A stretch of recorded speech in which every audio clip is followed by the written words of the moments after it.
Now, this is the baseline model code execution and result sharing. So here we have imported our dataset, diabetic retinopathy dataset with the pre-processed, already trained and cropped dataset.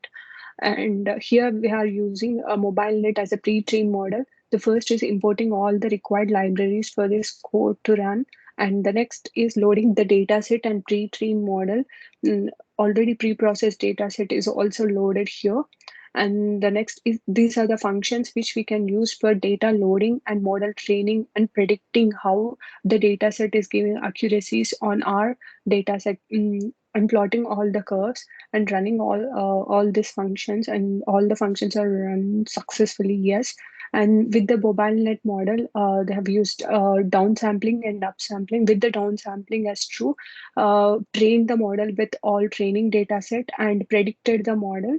Yeah, and predicted that the model with this a number of prediction and parameters have seen here. And the F1 score also we have calculated. Similarly, for a layer trainable, here again training the model with all the training data set and finding the accuracy. So with this MobileNet, we have got an accuracy of around 96% of accuracy on an average after doing upsampling and downsampling comparison.